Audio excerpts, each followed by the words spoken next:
नमस्कार। रामलाल शिक्षण संस्थान ऑनलाइन क्लासेज में कक्षा 8 हिंदी मीडियम के छात्रों का स्वागत है। आज अपने दूसरे पाठ में जो टॉपिक है सर्वोच्चता का दावा। तो सर्वोच्च का अर्थ होता है सबसे बड़ा। तो अंग्रेज अपने आप को सबसे बड़ा मानते थे। जब उसने प्लासी का युद्ध जीत लिया, मैसूर के शासकों को हरा दिया, मराठों पर विजय प्राप्त कर ली, तो ये दक्षिण भारत में अपनी स्थिति को मजबूत करके और भारत के शासकों में अपने आप को सर्वोच्च मानने का दावा करने लगे। तो टॉपिक का नाम है सर्वोच्चता का दावा। सर्वोच्चता का दावा। सर्वोच्च का अर्थ होता है सबसे बड़ा, सबसे बड़ा या ऊंचा। सर्वोच्च सबसे ऊंचा कि शासन करने में वो अपने आप को सबसे बड़ा मानते थे, सबसे ताकतवर मानते थे। इसीलिए उन्होंने धीरे धीरे करके दक्षिण भारत की रियासतों को जीत लिया, बंगाल पर विजय प्राप्त कर ली। ये भारतीय राजाओं की आपसी फूट थी। जो अंग्रेज़ों को सबसे बड़ा बनाया, सर्वोच्च बनाया, वो भारतीय देशी राजाओं की आपसी फूट का परिणाम था। जैसे हमने बंगाल के युद्ध, प्लासी के युद्ध में पढ़ा, तो किस प्रकार से बंगाल के नवाब सिराजुद्दौला के सेनापतियों ने अलग होकर के अंग्रेज़ों का साथ दिया। उसी प्रकार हमने मराठा युद्ध के बारे में भी पढ़ा था कि बहुत सारे मराठा सरदार थे, वो पेशवा से नाराज़ थे और उसके कारण उन्होंने अंग्रेज़ों का साथ दिया, जिसके कारण मराठों की हार हुई। जबकि मराठे काफ़ी ताकतवर थे, शक्तिशाली थे, दिल्ली पर भी वो अधिकार करना चाहते थे, लेकिन आपसी फूट के कारण उनकी हार हुई और अंग्रेज़ों की स्थिति दक्षिण भारत में मजबूत होती चली गई। इसी सिलसिले में अपने आगे एक दक्षिण की एक रियासत है छोटी सी, जो इस टॉपिक में दे रखा है, और उस रियासत का नाम है कित्तूर रियासत। क्या नाम है उसका? कित्तूर रियासत। कित्तूर रियासत। और वर्तमान में ये कहाँ है? कर्नाटक राज्य में। जो वर्तमान का कर्नाटक राज्य है, उसकी एक छोटी सी रियासत थी जिसका नाम था कित्तूर रियासत। और वहाँ का राजा था मल्ला शारजा। राजा कौन था? मल्ला शारजा। देसाई वंश है वहाँ, एक देसाई वंश का राजा था मल्ला शारजा। अब देखो, ये मल्ला शारजा की मृत्यु हो गई। इसकी रानी थी जिसका नाम था चेन्नम्मा। कौन थी? चेन्नम्मा।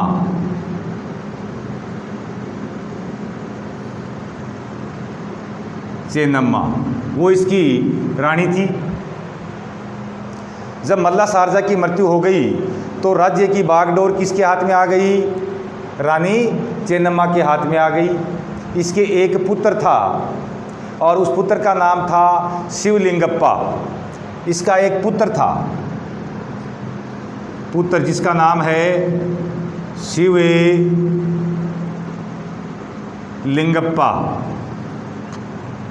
अब शिवलिंगप्पा की भी बाल्य अवस्था में ही मृत्यु हो गई। बाल्य अवस्था में इसकी क्या हो गई? मृत्यु हो गई। तो उसने, चेन्नम्मा ने अपना राज्य का वारिस बनाने के लिए अपने ही वंश के एक लड़के को गोद ले लिया। क्योंकि पहले राजा महाराजाओं में कोई संतान नहीं होती, तो अपने नाते रिश्तेदार के किसी बच्चे को अपने यहाँ रख लेते थे। तो उसकी मृत्यु के बाद वह लड़का ही राज्य का स्वामी होता था। इसीलिए रानी चेन्नम्मा ने भी शिवलिंगप्पा की मृत्यु के बाद एक लड़के को गोद ले लिया। इसको लेकर के ही अंग्रेज और चेन्नप्पा के बीच में संघर्ष शुरू हुआ। क्योंकि अंग्रेज चाहते थे कि रानी के बाद उस राज्य के स्वामी अंग्रेज बन जाएं, ताकि बिना युद्ध किए ही उन्हें कित्तूर रियासतें मिल जाए। जबकि रानी चेन्नम्मा इसका विरोध करती थी और इसी विरोध के कारण चेन्नम्मा और अंग्रेज़ों के बीच संघर्ष की स्थिति पैदा हो गई और उनके बीच संघर्ष शुरू हो गया। अंग्रेज़ों ने अचानक ही 1824 ईस्वी में अंग्रेज़ों ने 1824 ईस्वी में अपने 20,000 सिपाही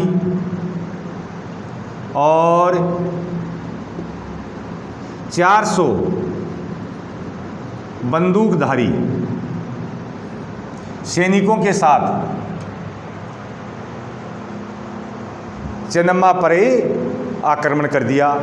अब चेन्नम्मा भी बहुत ही बहादुरी और शक्तिशाली थी और इस बहादुरी के कारण ही उसे दक्षिण भारत की लक्ष्मीबाई कहा जाता है। क्या कहा जाता है इसको? दक्षिण भारत की लक्ष्मीबाई। दक्षिण भारत की लक्ष्मीबाई किसको कहा जाता है? रानी चेन्नम्मा को। किसको कहा जाता है? रानी चेन्नम्मा को। क्योंकि जिस तरह से लक्ष्मीबाई ने भी अपना दत्तक पुत्र लिया था उसको अपना वारिस बनाने के लिए, उसी प्रकार रानी चेन्नम्मा ने भी एक दत्तक पुत्र गोद लिया था अपना वारिस बनाने के लिए, जिसका अंग्रेज़ों ने विरोध किया और उसी के कारण अंग्रेज और चेन्नम्मा के बीच युद्ध हुआ। युद्ध का नतीजा जो भी निकले, लेकिन चेन्नम्मा ने बहादुरी का परिचय दिया। उसने अंग्रेज अधिकारियों को मार दिया और जो कुछ अधिकारी थे उनको गिरफ्तार कर लिया। तो इसी युद्ध में अंग्रेज़ों का एक अधिकारी था जिसका नाम है सेंट जॉन ठाकरे, वो मारा गया। कौन मारा गया? सेंट जॉन ठाकरे, ये मारा गया युद्ध में। इसके अलावा अंग्रेज़ों के 2 अधिकारी थे, सैन्य अधिकारी थे, जिनमें एक का नाम है sir Walter earlier. Sir Walter earlier, sir Walter earlier, और दूसरा है स्टीवेंसन। दूसरा है स्टीवेंसन। स्टीवेंसन, इन दोनों को बंदी बना लिया था, गिरफ्तार कर लिया था। इससे अंग्रेज़ों को काफ़ी नुकसान हुआ। इसमें अंग्रेज़ों को काफ़ी नुकसान हुआ कि उसका एक अधिकारी मारा गया और 2 जो बड़े अधिकारी थे उनको बंधक बना लिया था। तो अंग्रेज़ों ने रानी के साथ समझौता किया कि किसी तरह से अपने जो बंदी अधिकारी हैं उनको छुड़ाया जाए। रानी ने उनकी मांग को मान लिया, उनके साथ समझौता कर लिया और दोनों सैन्य अधिकारियों को छोड़ दिया। अब उन अधिकारियों को छोड़ते ही अंग्रेज़ों की एक कंपनी थी, सेना की टुकड़ी थी बम्बई में, जिसको बॉम्बे प्रेसिडेंसी बोलते हैं। तो उस बम्बई की जो सेना थी, बम्बई की जो प्रेसिडेंसी थी, उसका अधिकारी था चैपलिन। क्या नाम था उसका? चैपलिन। चैपलिन, ये कौन था? बॉम्बे प्रेसिडेंसी का अधिकारी। तो इसके नेतृत्व में अंग्रेज़ों की एक बड़ी सैन्य टुकड़ी ने कित्तूर पर आक्रमण कर दिया, जिसका नतीजा ये हुआ कि रानी लड़ती हुई बंदी बना ली गई और उसको बंदी बना करके जेल में डाल दिया, जहां 21 फरवरी 1829 को 21 फरवरी 1829 को जेल में ही मृत्यु हो गई। रानी चेन्नम्मा की मृत्यु कहाँ हुई थी? जेल में हुई थी। इसके बाद भी, रानी की मृत्यु के बाद भी ऐसा नहीं है कि अंग्रेज आसानी से कित्तूर पर अधिकार कर लिया। अंग्रेज़ों को फिर भी विरोध का सामना करना पड़ा, और अब की बार जो अंग्रेज़ों का विरोध किया वो था कर्नाटक का ही एक संगोली का चौकीदार था। कौन था? संगोली का चौकीदार, जिसका नाम है रायन्ना। किसने विरोध किया था? रायन्ना ने। रायन्ना ये कौन था? संगोली का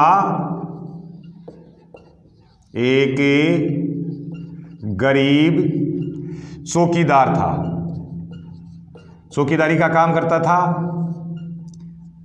लेकिन स्वतंत्रता प्रिय था, उसको अंग्रेज़ों की अधीनता स्वीकार नहीं थी, इसलिए उसने रानी के बाद अंग्रेज़ों के खिलाफ संघर्ष को जारी रखा और उसने अंग्रेज़ों को काफ़ी नुकसान भी पहुंचाया। उसने अंग्रेज़ों की बहुत सारी सरकारी फाइलें थी उनको नष्ट कर दिया, अंग्रेज़ों की छावनियों को भी उसने नुकसान पहुंचाया। लेकिन अंत में रायन्ना भी पकड़ा गया और उसे फांसी दे दी गई 1830 ईस्वी में। रायन्ना को फांसी कब दी? 1830 ईस्वी में इसको फांसी दे दी गई।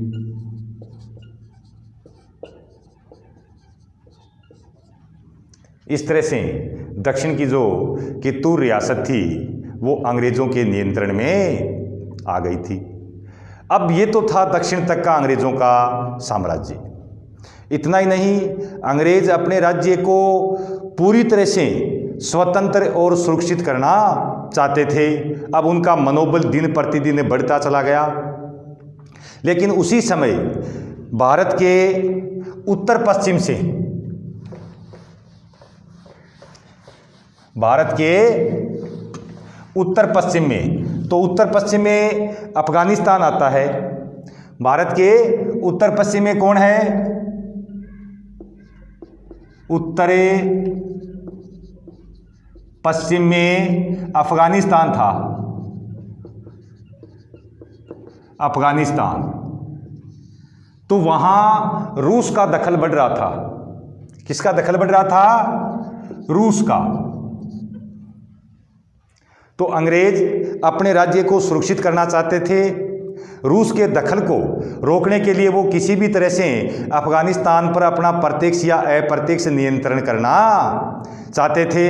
इसलिए उन्होंने उत्तर पश्चिम भारत की तरफ अपनी स्थिति को मजबूत करने के लिए अफगानिस्तान पर अपना प्रभाव जमाने के लिए संघर्ष किया, युद्ध किया, जो 1838 से लेकर के 1842 तक अफगानिस्तान के साथ युद्ध चला।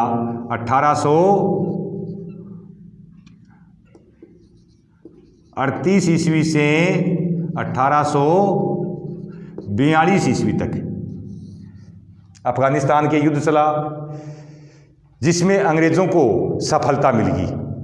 अफगानिस्तान में उन्होंने अपने ही एक समर्थक को अफगानिस्तान का शासक बना दिया। तो अंग्रेज़ों को वहाँ प्रत्यक्ष शासन नहीं था, बल्कि अंग्रेज़ों का शासन वहाँ पर अप्रत्यक्ष था। अब अफगानिस्तान में स्थिति मजबूत होने के बाद रूसियों का जो डर था वो अंग्रेज़ों को कम हो गया। अब अफगानिस्तान से अगर अपने उत्तर पूर्व की ओर चलते हैं तो आता है सिंध। कौन सा प्रांत आता है? सिंध। तो अब अंग्रेज़ों की नज़र थी सिंध के ऊपर।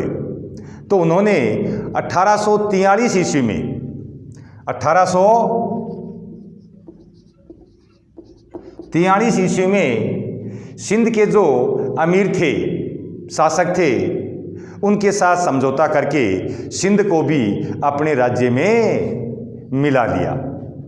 अब सिंध से आगे आते हैं उत्तर पूर्व की ओर, नहीं तो आता है पंजाब। सिंध से आगे इधर आएंगे तो आता है पंजाब। तो अब वो अपनी स्थिति को पंजाब में मजबूत करना चाहते थे, लेकिन उस समय पंजाब का शासक था राजा रणजीत सिंह, जो काफ़ी शक्तिशाली था। अंग्रेज पंजाब पर आक्रमण करने में असमर्थ थे, क्योंकि रणजीत सिंह की शक्ति ज़्यादा थी, जिसके चलते अंग्रेज़ों ने थोड़ा धैर्य रखा। और जो ही 1849 ईस्वी में राजा रणजीत सिंह की मृत्यु हो 1839 ईस्वी में राजा रणजीत सिंह की मृत्यु हो गई। 1839 ईस्वी में राजा रणजीत सिंह की मृत्यु हो गई। अब राजा रणजीत सिंह की मृत्यु होने के बाद उसके राज्य को लेकर के पंजाब में विद्रोह की स्थिति पैदा हुई और उसका फ़ायदा अंग्रेज़ों ने उठा लिया और अंग्रेज़ों ने पंजाब पर अपना अधिकार कर लिया। तो इस तरह से अंग्रेज़ों ने प्लासी, मैसूर और मराठों तथा कर्नाटक के कित्तूर रियासत पर अधिकार करने के बाद उसने उत्तर पश्चिम के जो प्रमुख रियासतें थी, अफ़गानिस्तान, सिंध और पंजाब पर अपना अधिकार करके अपनी सर्वोच्चता को सिद्ध कर दिया। ये जो सर्वोच्चता की नीति थी, इसको लागू करने का श्रेय जाता है लॉर्ड हेस्टिंग्स को। जो सर्वोच्चता की नीति है, सर्वोच्चता का दावा है, इसको लागू किसने किया था? लॉर्ड हेस्टिंग्स ने। अब देखो, यही सर्वोच्चता की नीति है। आगे चल कर के इसी को अपने अंग्रेज़ों की विलय नीति कहते हैं, जिसको लॉर्ड डलहौजी ने लागू किया था। कौन सी नीति है? विलय नीति। विलय नीति, जिसमें वो किसी राजा के पुत्र नहीं होता तो उसका विलय कर लेते, या किसी राजा के ऊपर अयोग्यता का आरोप लगा करके उसको अपने राज्य में मिला लेते थे। तो इस प्रकार की नीति है, इसको लागू किया था लॉर्ड डलहौजी ने। किसने लागू किया था? लॉर्ड डलहौजी, जिसके बारे में अपने आगे वाले वीडियो में पढ़ेंगे। अब जो मैंने जितना बताया है, एक छोटी सी एक कहानी थी कित्तूर की जो रानी थी चेन्नम्मा, उसके बारे में, जिसको उत्तर भारत की लक्ष्मीबाई भी कहा जाता है। उसने किस प्रकार से अपने पति की मृत्यु के बाद राज्य को संभाला। पुत्र की मृत्यु के बाद गोद का पुत्र लिया, जिसको दत्तक पुत्र कहते हैं। अंग्रेज़ों ने इसका विरोध किया तो अंग्रेज़ों के साथ उन्होंने संघर्ष किया, जिसमें अंग्रेज़ अधिकारी की हत्या भी कर दी। 2 अधिकारी स्टीवेंसन और सर वाल्टर एलियट को गिरफ्तार कर लिया था। तो इस प्रकार से उसने एक बहादुरी का परिचय दिया, जिसके कारण उसको उत्तर भारत की लक्ष्मीबाई भी कहा जाता है। और इसी कारण 22 से 24 अक्टूबर का जो दिन है, उस दिन को कित्तूर दिवस के नाम से मनाया जाता है। कित्तूर दिवस, कित्तूर दिवस 22 से 24 अक्टूबर, ये दक्षिण भारत में मनाया जाता है। कर्नाटक में आज भी मनाया जाता है। लोग इस दिवस को धूमधाम से मनाते हैं। तो ये तो था अंग्रेज़ों की सर्वोच्चता के दावे का जो टॉपिक था। अब इसके बाद अंग्रेज़ों की जो विलय नीति है, उसके बारे में अपने आगे वाले वीडियो में पढ़ेंगे, जो आपको सोमवार को मिलेगा, क्योंकि 3 दिन अशोक जी पढ़ाएंगे ज्योग्राफी का। अब आपसे मेरी पुनः रिक्वेस्ट है कि आप अपनी जो होमवर्क की कॉपी है वो एक एक करके मेरे पास भेजें, ताकि उसको मैं 3 दिन में आसानी से चेक कर दूं। जो गलतियां हैं उनके बारे में आपको बता दिया जाए, ताकि उसमें आप सुधार कर लें। इसका आप विशेष रूप से ध्यान रखेंगे। गलतियाँ बताने पर ही दूर होती हैं।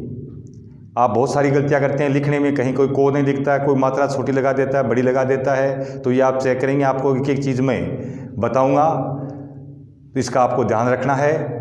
अच्छे से रहें, अच्छे से पढ़ें और अपना पूरा ख्याल रखें। धन्यवाद।